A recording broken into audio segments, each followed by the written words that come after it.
Good morning students.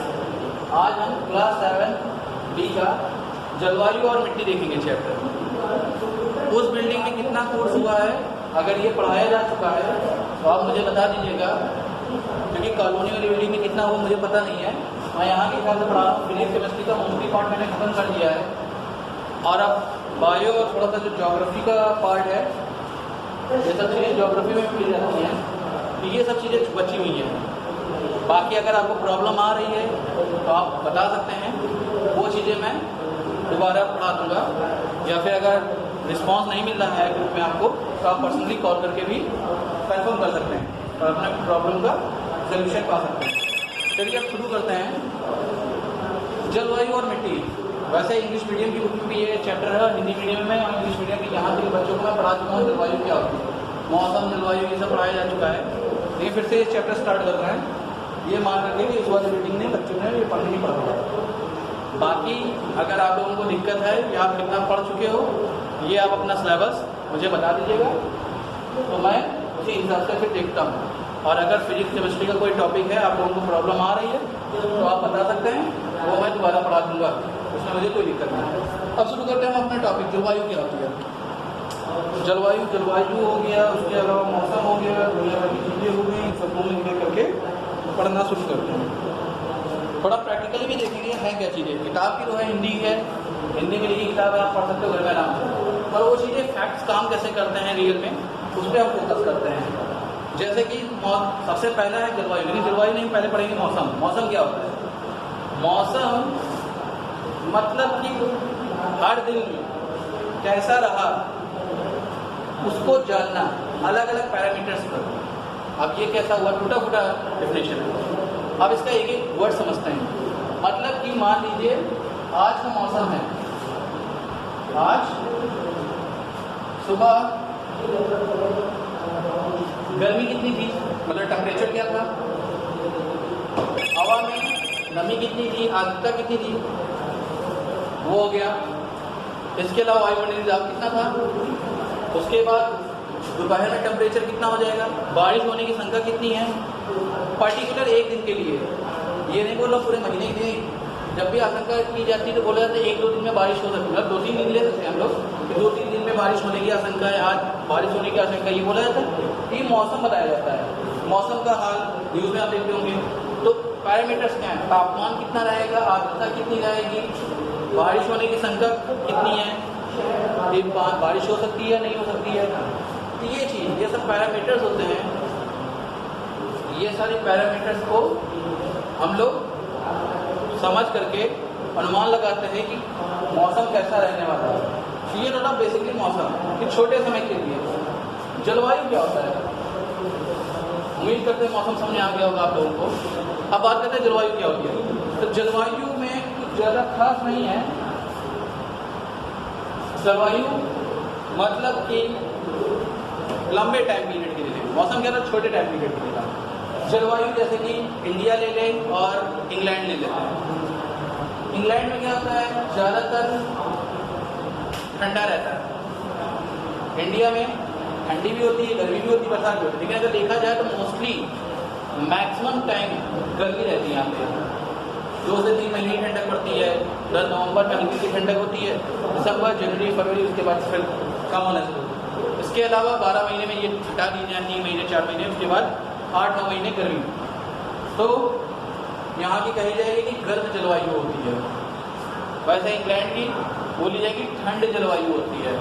तो ये जलवायु क्यों लॉन्ग पीरियड तक हम लेते हैं, मतलब 1 साल, 5 साल, 10 साल का डेटा लेते हैं, उसका एवरेज निकालते हैं, सब चीज़ों का फिर अनुमान लगाते हैं यहाँ नॉर्मली किस तरह की जलवायु है। मतलब यहाँ पे ठंडक ज़्यादा है, गर्मी ज़्यादा है, यहाँ बारिश ज़्यादा होती है। ये हो गया जलवायु। अब जलवायु तो हो गया, अभी जलवायु फिक्स कैसे होती है, मतलब यहाँ पे ऐसी जलवायु है तो क्यों है। साइंस में या जितने भी टेक्निकल सब्जेक्ट हैं उसमें एक चीज़ याद रखिए, हमेशा एक वर्ड होता है क्यों, सबसे इम्पोर्टेंट। अगर वाकई किसी चीज़ के बेसिक पे जाना है और समझना है कि ऐसा है और उसको अच्छे से समझना है और उसमें कुछ नया इम्प्लीमेंट करना है, साइंस में कुछ अपना खुद का नया इम्प्लीमेंट करना, तो उसमें सबसे पहला वर्ड होता है क्यों। जोड़ना सीख लीजिए, क्योंकि जब तक क्यों नहीं समझ पाएंगे तब तक उसके आगे का आप कुछ नहीं बता पाएंगे। तो अभी हम जानेंगे कि ऐसा क्यों। अब जलवायु की बात कर रहे हैं, तो हमारे यहाँ की जलवायु है वो कई चीज़ें होती हैं, उसमें से एक होता है सूरज। पृथ्वी और सूर्य के बीच की डिस्टेंस,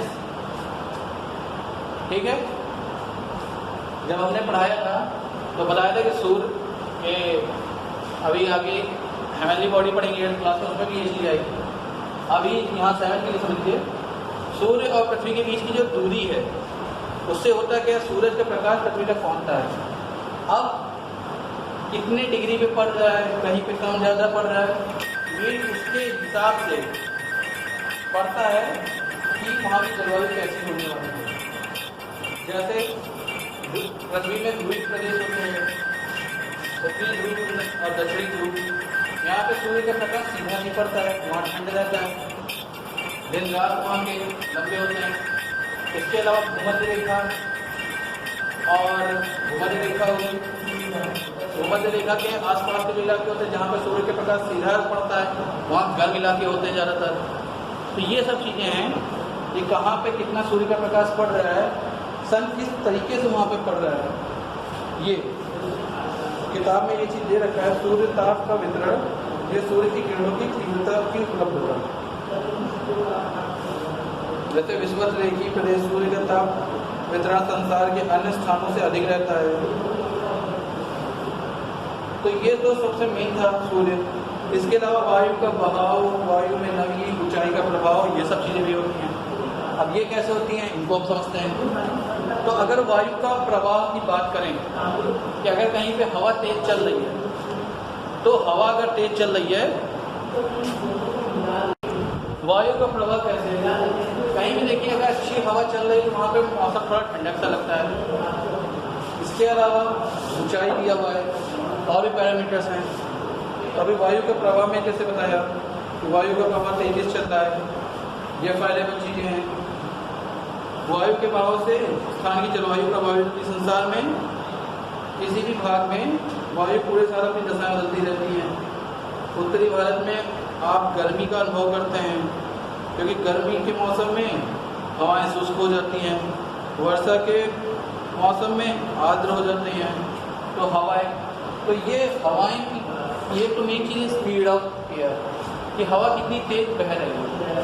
बाकी ये जो आर्द्रता शुष्क ये बताया है, इसके बारे में भी बात करेंगे जब आर्द्रता के बारे में पढ़ेंगे। तो अभी तो ये हवा का प्रभाव हो गया। इसके अलावा एक चीज़ होती है समुद्र से दूरी, जो जगह पे आप हैं वो समुद्र से कितनी दूर है, ये भी फैक्टर बहुत ज़्यादा इम्पॉर्टेंट है। कैसे, अभी आगे उसके बाद। आर्द्रता क्या होती है, समझने वाली चीज़ ये है आर्द्रता। और तापमान, तापमान तो हमने समझ लिया कि सूरज की स्थिति की वजह से तापमान का परिवर्तन होता है। सुबह के टाइम पे तापमान कुछ और होता है, दोपहर में कुछ और होता है। ये क्यों होता है, इस पर बात करेंगे। आर्द्रता भी समझ लेते हैं। आर्द्रता को एक चीज़ समझिए, जैसे आप एक डिब्बा पानी ले लीजिए, उसको आप एक जगह रख दीजिए, कुछ नहीं करना है, ना कोई चिड़िया पानी पिएगा आपके, ना कुछ करेगा, लेकिन फिर भी डिब्बा थोड़ा अगले दिन थोड़ा सा खाली हो जाए। क्यों, वो जो जल है वो भाप बन के हवा के साथ चला गया। अब ये क्यों हुआ, इसको भी समझते हैं। मतलब आपकी किताबों में जो एक एक लाइन में दे रखी है चीज़ें, वो एक लाइन की नहीं है, बहुत ही ज़्यादा एक्सप्लेन करने वाली चीज़ें। जैसे इसको एग्जाम्पल समझते हैं। एग्जाम्पल ये है कि आप एक बर्तन लीजिए, उसमें पानी डालिए, अब फलाना सूप उबालते हैं, तो क्या होता है, आप टूट जाती है, इसे वाष्प बोलते हैं। एक और क्वेश्चन आता है, वाष्प और गैस में क्या अंतर है। जो नॉर्मल टेम्परेचर, जो हमारा रूम टेम्परेचर रहता है average 25 degree Celsius 30 degree Celsius, इस पर जो चीज़ गैस अवस्था में है वो गैस है। लेकिन जिस चीज़ को हम जबरदस्ती गर्म करके गैस बनाते हैं, ये वाष्प है, गैस बन चुकी है गर्म करने में, तो ये क्या होती है, वाष्प होती है। क्यों, क्योंकि इसको जैसे ही ठंडा करेंगे वापस गैस की अवस्था में आ जाएगा। ये हो गया पहली चीज़। अब ये वाष्प नहीं गया, ये वाष्प उड़ के जाती है, वायु में मिल जाती है, क्योंकि वायु में भी कुछ गर्माहट रहती है। जितनी गर्म वायु का हवा रहेगी उतनी ज़्यादा क्या होगा, पानी का जो होगा भाप बन के उड़ जाएगा। और ये जो भाप होती है या वाष्प होती है ये हवा में घुल जाती है। अब हवा में नमी आ चुकी है तो ये नमी साथ में चलती है, ये होती है आर्द्रता। मतलब हवा में जलवाष्प की कितनी मात्रा है ये होती है आर्द्रता। ये चीज़ हो गया। अब इसके बाद आगे बात करें तो वही जो क्वेश्चन था कि वायु में शुष्क हो जाती है, नमी आ जाती है, वो इसी वजह से होता है। इसके अलावा ये तो हो गया जलवाष्प में आर्द्रता, वायु, ये थोड़ी बहुत बातें। तापमान कैसे बदलता रहता है?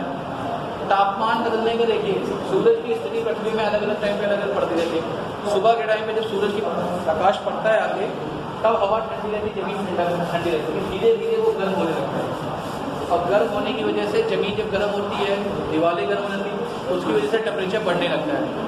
तो ये भी एक रीज़न होता है कि दोपहर में गर्मी बढ़ जाती है। तो ये तापमान भी जलवायु को बहुत ज़्यादा वो करता है। इसके अलावा ऊंचाई, जैसे जैसे ऊंचाई बढ़ती जाती है वैसे वैसे वहाँ का टेम्परेचर कम होने लगता है, क्योंकि सूर्य का प्रकाश भी वहाँ सीधा नहीं पड़ता है, ये भी रहता है। अब एक चीज़ और है कि बारिश क्यों होती है, तो बारिश का भी समझ लीजिए।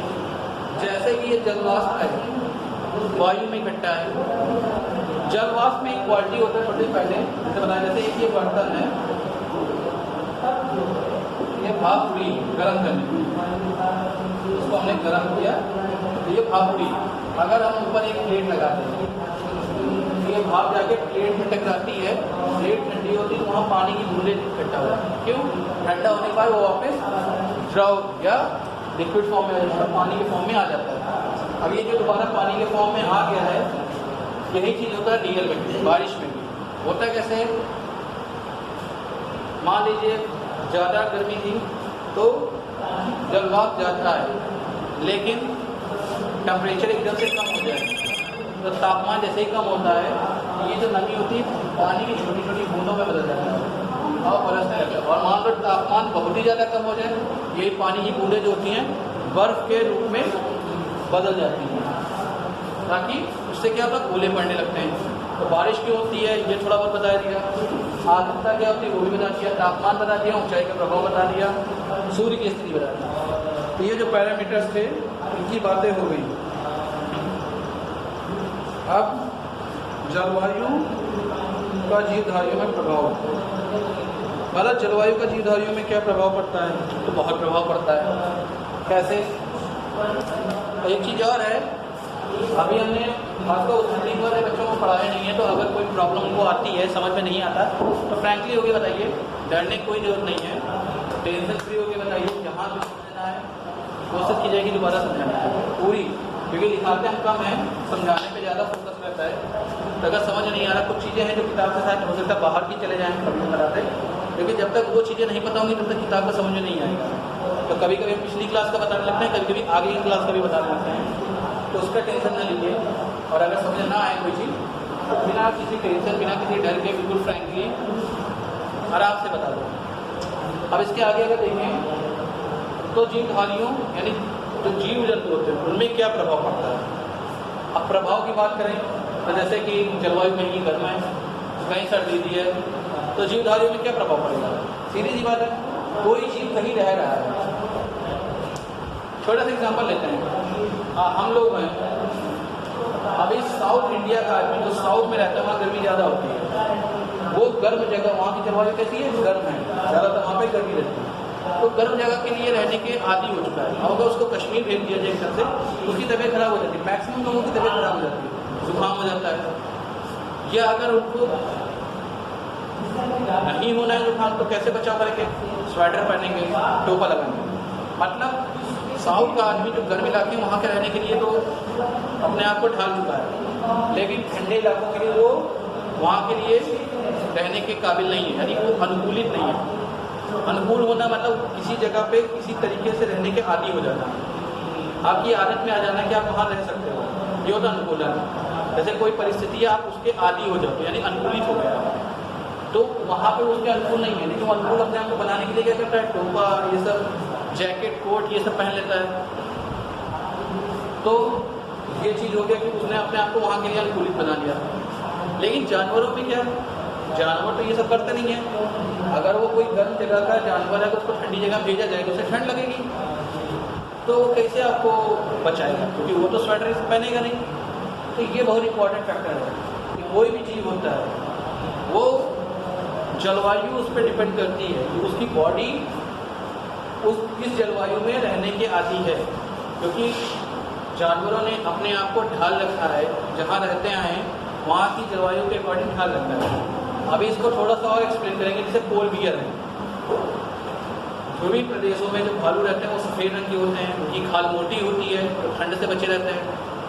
अब सफ़ेद होने का फ़ायदा क्या होता है, जब बर्फ़ गिरती है, बर्फबारी होती है, तो जब ये शिकार के लिए निकलते हैं तो बर्फ़ का रंग साफ सफ़ेद, उनका भी रंग सफ़ेद, तो जो शिकार होता है वो पहचान नहीं पाता, बर्फ़ के पीछे इनको इतनी जल्दी पहचान नहीं पाता, मतलब सफ़ेद रंग एक जैसा हो जाता है। तो ये उनको फ़ायदा करता है, इनका कलर, उनकी बॉडी शेप, ये सब उनको फ़ायदा करता है। क्योंकि कई बार शिकार करने के लिए पानी के अंदर तक चले जाते हैं मछली पकड़ने के लिए, तो ठंडे पानी में कैसे रह लेते हैं, क्योंकि इनकी खाल मोटी है, प्लस इनके पंजे उसी के हिसाब से ढाले गए हैं। ऊँट रेतीली जगह में ही रहता है, रहने में यहाँ भी है, लेकिन रेगिस्तान का जहाज बोला गया है। क्यों? क्योंकि वहाँ पर उनका पाँव जो होता है गद्देदार होता है, तो रेतों में धंसते नहीं हैं। कई दिनों का खाना एक साथ खा सकते हैं, पानी स्टोर कर सकते हैं, जो कि क्योंकि वहाँ पे खाना पानी के लिए बहुत दिक्कत होती है। अब घोड़े को अगर सामान खींचने के लिए रेगिस्तान ले जाएँ तो वहाँ नहीं जी पाएगा, लेकिन वो वहाँ के आदी हो चुके हैं, उन्होंने अपने आप को ढाल रखा है। ये एक दिन में नहीं होता, ये लाखों साल का प्रोसेस है, कई साल उन्होंने रहे हैं, होते होते वो उन्होंने अपने आप को इस तरह से ढाल रखा है कि वो आराम से रह सकते हैं। तो ये होता है अनुकूलन। अनुकूलन मतलब किसी जलवायु विशेष में रहने के लिए अपने आप को आदी कर लेना। आदी कर लेना मतलब उसके काबिल बन जाना। बहुत पहले एस्टेरॉयड गिरा था तो डायनासोर जो थे वो उतनी गर्म जलवायु झेलने के, बर्दाश्त करने के काबिल नहीं थे। एस्टेरॉयड गिरा, टेम्परेचर एकदम से बढ़ा और जितने डायनासोर थे वो खत्म हो गए। तो क्यों? क्योंकि वो गर्म जलवायु वो नहीं बर्दाश्त कर सकते, एक्सपायर कर गए। तो अलग अलग चीज़ें हैं, हर जानवर अपने लिए अलग अलग क्षेत्रों में रहता है क्योंकि उसी की जगह आदी होता है। नॉर्मली आदमी देख लीजिए जिसको एसी में रहने की आदत है वो ऐसे गर्मी नहीं बर्दाश्त कर पाते, लेकिन धूप में रह रहा है। कई लोग झोपड़ी में रहते हैं, घरों में रहते हैं, उनके घर में एसी नहीं, उनको गर्मी में गर्मी लगती है, ऐसी बात नहीं, वो बर्दाश्त कर लेते हैं क्योंकि वो उसके आदी हैं, वो उसके अनुकूल है और वो उनके अनुकूल है। तो ये सब चीज़ें होती हैं।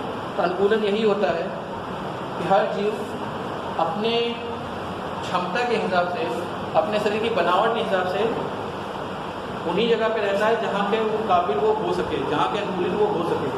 तो ये हो गया अनुकूल। ये आपके मैं कुछ एग्जाम्पल दे रखे हैं। पक्षियों में अनुकूलन, रेंग कर चलने वाले जंतु जैसे सांप, छिपकली अपने शरीर को सीधे सूर्य की किरणों का अवशोषण करके गर्म रखते हैं। रात्रि के दौरान ठंड से बचने के लिए जंतु बंद स्थलों में शरण लेते हैं। क्यों? क्योंकि इनका ब्लड, ये मतलब कि इनको गर्म जलवायु चाहिए, थोड़ा सा मतलब अपने शरीर को गर्म रखने के लिए सीधा सूर्य चाहिए होता है। हम लोगों में क्या होता है, हम लोगों के अंदर का ब्लड ही गर्म होता है, एक अपना टेम्परेचर रहता है। कुछ जंतु ठंडे क्षेत्रों में अपना ठंड से बचाने के लिए निष्क्रिय होकर सिर्फ ताप ग्रहण करते हैं, जैसे मेढक, छिपकली, सर्प आदि। सर्दियों में कम सक्रिय या बिल्कुल निष्क्रिय हो जाते हैं, जैसे हाइबरनेशन कहते हैं। गर्म जलवायु में अनुकूलन, तो अनुकूलन गर्म जलवायु में कैसे क्या होता है वो भी बता चुके हैं। जैसे सबसे बड़ा एग्जाम्पल तो ऊँट हो गया, रेतीली जगह में रहने वाला, प्लस गर्म इलाकों में रहने वाले। अब आती है बात मिट्टी की, तो मिट्टी की हम कल देखेंगे। आज अनुकूलन समझाने की कोशिश की है। और इसके अलावा जलवायु में मेन जो है आर्द्रता, ये सब जो समझ लें, टेम्परेचर कैसे क्या होता है, ये सब समझ लें तो अच्छा होगा। बाकी अगर कोई प्रॉब्लम है, समझ नहीं आ रहा, तो बिल्कुल बिना किसी टेंशन के शिकायत कर सकते हैं, सजेशन दे सकते हैं कि और क्या करें तो आपको ज़्यादा अच्छा समझ में आए। इसके अलावा अगर कोई प्रॉब्लम है तो ज़रूर बताएं। Thank you.